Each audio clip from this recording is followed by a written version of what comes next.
Hello everyone, this is Anita Gupta. Welcome back to my channel. आज हम अपनी वीडियो के through class 5th general knowledge के कुछ टॉपिक्स पढ़ेंगे। Enchanting apex, dry land and facts files. So without wasting time, let's get start our video. Chapter 12, enchanting apex.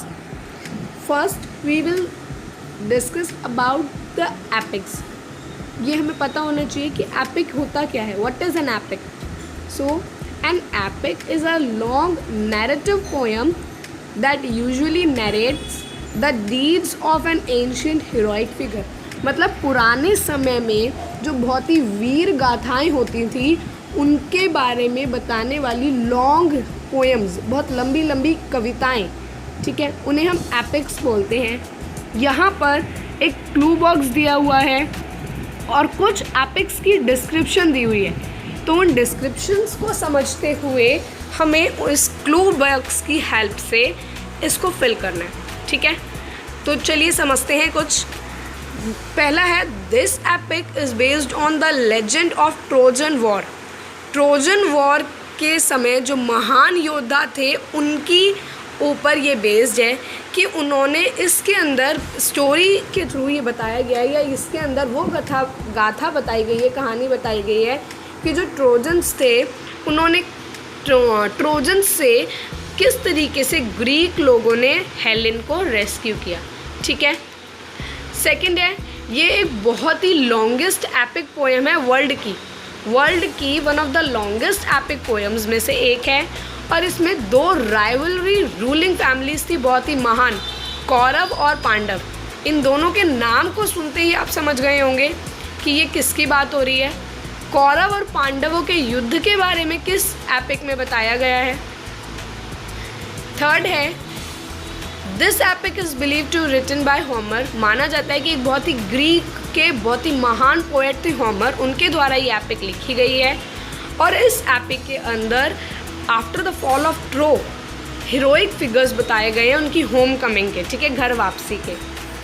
Fourth है, एक भारत की सबसे महान एपिक पोएम जो कि संस्कृत भाषा में वाल्मीकि जी के द्वारा लिखी गई है। इसके अंदर राम, जिन्हें हम भगवान विष्णु का अवतार मानते हैं, उनके और रावण, जिसको हम बुराइयों के लिए जाना जाता था, उन दोनों के बीच जो युद्ध हुआ उसके बारे में यहाँ पर सब कुछ बताया गया है। फिफ्थ है, जॉन मिल्टन के द्वारा 17वीं सेंचुरी में ये लिखी गई है और इसके अंदर एक शैतान का कैसे भगवान से उनका स्वर्ग छीनना चाहता था, वो हड़पना चाहता था, ठीक है, वो रिवेंज, वो बदले के लिए क्या प्लान बना रहा था, उसके बारे में ये एपिक लिखी हुई है। सिक्स्थ है, कुछ पर्शियन किंग्स थे 50, उनके बारे में, उनकी हिस्टोरिकल और मैथिकल अकाउंट्स के ऊपर, उनकी लाइफ के ऊपर ये एपिक लिखी हुई है। इस एपिक के अंदर जो सबसे फेमस स्टोरी है वो रुस्तम और उनके बेटे की, ठीक है। सेवेंथ है, ये एक रोमन की पोएम है जिसमें राष्ट्रवाद और देशभक्ति के बारे में बताया गया, रोमन एम्पायर के, महान रोमन एम्पायर के बारे में। अब एक छोटा सा बॉक्स है साइड में, फैक्ट बाइट। ये हमें पता होना चाहिए कि हमारी जो रामायण है उसके 2 वर्जन हैं।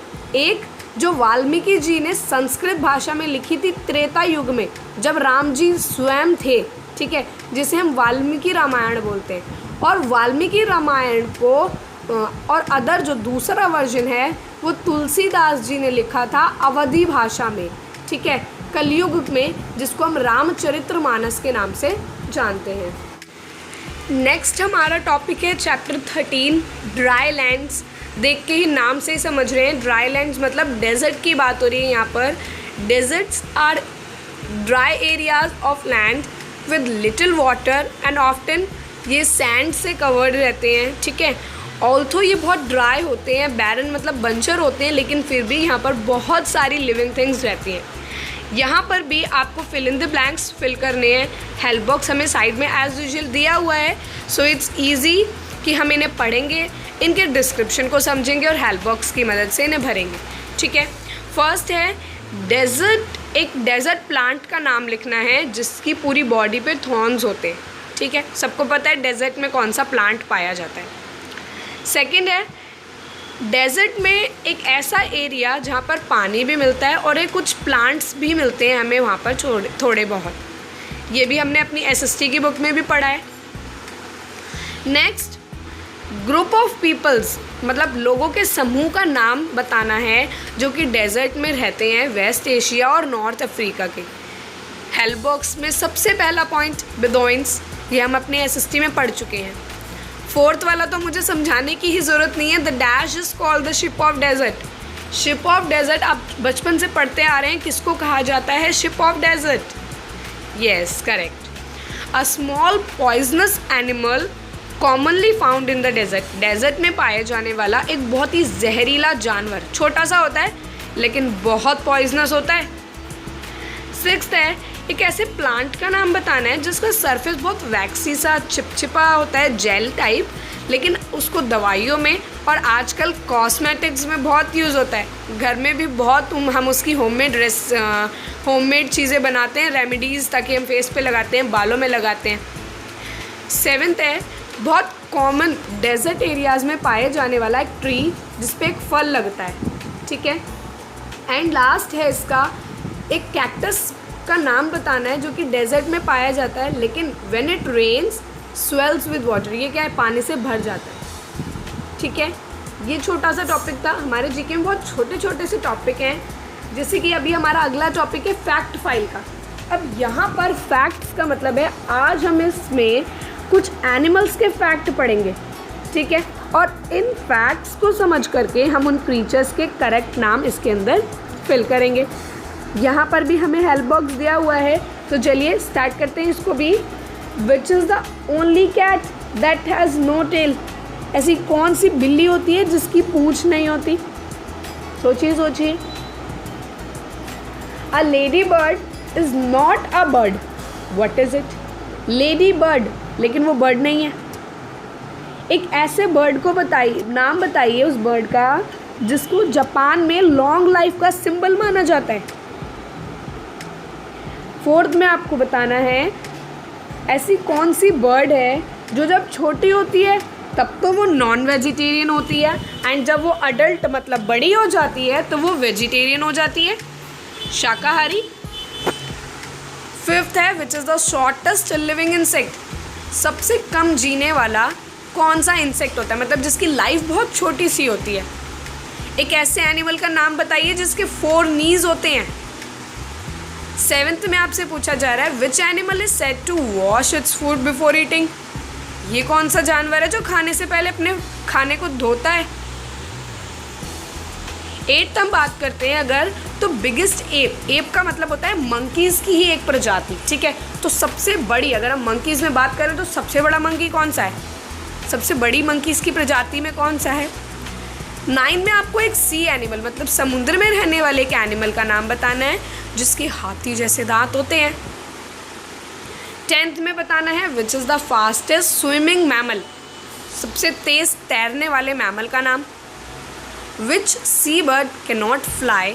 एक सी बर्ड है लेकिन वो फ्लाई नहीं कर सकता, तैर बहुत अच्छे से सकता है। 12th में बताना है कि पहाड़ों में लोग जो खो जाते हैं उनको फाइंड करने के लिए डॉग की कौन सी ब्रीड का इस्तेमाल किया जाता है। 13 में बताना है कौन से एनिमल को हम बीस्ट ऑफ बर्डन बोलते हैं। 14th है एक ऐसे स्नेक का नाम, ये तो सबको पता है, एक ऐसा स्नेक जो अपने एनिमी, अपने दुश्मन के ऊपर जहर, विष उगलता है, ठीक है।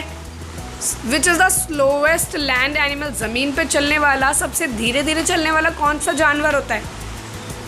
हाँ, आ गया होगा सबको याद। यस। अब 16 में हमें बताना है नेम द इंडियन डियर। एक भारतीय डियर का नाम बताना है which can run as fast as cheetah. जैसे चीता भागता है जितनी तेज, उतनी तेज ये हिरन भी भाग सकता है, उस हिरन का नाम बताना है। एंड लास्ट है 17, which animal's name means nose horn. कौन से एनिमल होता है जिसकी नाक पे सींग होता है, उसका नाम का मतलब ही ऐसा होता है। तो ये 3 टॉपिक जीके के आज हमने अपने पढ़े। आई होप आपको समझ में आ गया होगा। वर्कशीट भी आपकी यही है कि आपको ये तीनों चैप्टर्स को अपनी बुक में भी फिल करना है एंड कॉपी में भी फिल करना है। बट वंस आप अपनी वेबसाइट, स्कूल वेबसाइट पर विज़िट करेंगे और वहाँ पर से अपनी वर्कशीट डाउनलोड करेंगे और उसको कंप्लीट करेंगे। एक नए वीडियो में अपने जनरल नॉलेज के नए टॉपिक के साथ मिलेंगे। आई होप वीडियो पसंद आई होगी। नए वीडियो में जब मिलेंगे एक नए टॉपिक के साथ, तो कुछ एक्साइटिंग फैक्ट्स होंगे उसमें भी जनरल नॉलेज के। Till then have a good day, thank you, be safe.